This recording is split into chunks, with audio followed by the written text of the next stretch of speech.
我们在贵州居然发现了一片类似于火星的地貌，这里就是贵州松桃县的腊尔山红石林。它被发现前原本是一座隐藏在地底下的荒山，据说它形成于5亿年前。在5亿年前，这里还是一片汪洋大海。当我们来到这里时，真的是被这里的景观给震惊了。这里的石头有的像衰败的玛雅遗址，有的像破扬在地球上的飞船残骸。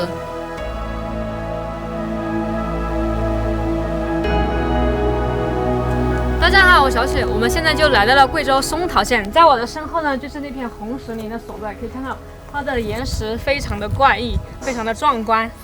关于这个石头的来源呢，我们找了一个当地人去问一下。你好，姐姐。哎，你是这里的当地人是吗？哎，我是。哦，你知道这个石头是有多少年了？这个石头人家专家说这已经有5亿年了。有5亿年，那这个景区有多少年了？景区开发出来有5年多了。5年多。那它这个石头是怎么来的呢？这个石头，反正人家专家说鉴定是5亿年前这里是大海嘛，所以那个海水退潮就已经形成这种样子了。这种石头的形状什么都不同的，这已经是5亿年前就有了。哦，就是这个景区得有5年。啊，对。那5年以前，它这个是什么样的？不是景区吗？啊，5年以前它是一座荒山。荒山。反正上面有那种草啊，那种竹子啊，已经盖到了，根本看不到，就是石头，就是上面一点点那种，顶上有的选出来，有的没选出来。哦，那是因为什么原因才把它发现的呢？就是有一个老板说要来开发，栽那种红枫树嘛。这个红树以前就是发现那个土很浅。那个土很浅，就有请专家来鉴定说下面全部是石头，那个不适合种那种红枫树。原来是有这层关系，因为他本身是准备来这里种树的，然后在种树的过程中呢，他发掘这个土的时候，他发现是全部是石头，然后慢慢的请专家来勘察，原来是一块这么一片美丽的大石头。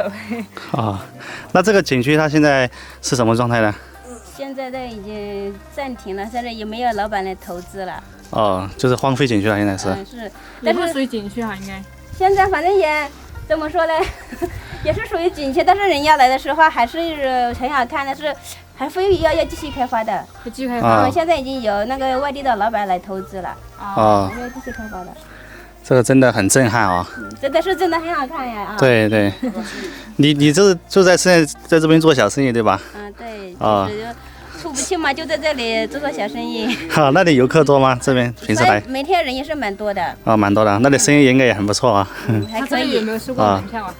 收过呀，他去年5月份就不收，之前是从17年就会收门票的。17年，那要收多少呢？每个人20。行，谢谢你了哈。不用。好。现在我们走入这片红石林去看一下，可以看到它这个岩石非常的独特，像那种面包一样的一层一层叠在一起。它这个岩石有多种，有那种碳酸盐、纹层岩，还有那种泥岩，还有砂岩。砂岩应该就是比较松动的那种吧。它与其他的那种石林不一样，有的石林它非常的坚固，像这种一样非常的坚固。这石头就是感觉一种，这种可以看到这种就是不一样的，非常的松感觉。嘿，哇，这里我可以看到整一片的石林。哇，我在这里发现一个洞，然后从这里望出去的话，就好像是看到一个新的世界一样。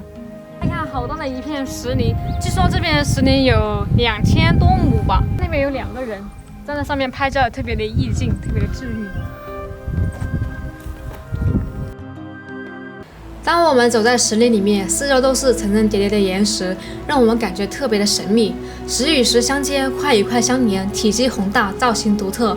红石林形态各异，或层层叠叠，或嵯峨嶙峋，或形如楼阁，或状如宝塔，陡峭险峻，整个风貌原始铺着，气势宏伟。站在山顶俯瞰红石林，山石层层叠叠，卧在山间。如果将这方天地与其他地方割裂开来，就会成为最与众不同的存在。在时间以及自然的作用下，塑造成现在姿态各异的样子。对于自然界的造物，人们总是不吝啬自己的想象，而每一种想象也充满了趣味性。红石林的石壁完全是以红色为主，白色与黄色相间，在石与石之间还有着古朴石阶相连。巨石沉默无声，只任风呼啸而过。现在的红石林不仅是世界罕见的丹霞奇观，也是世界罕见的宝塔型红石林，融合秀、峻、奇、绝于一身。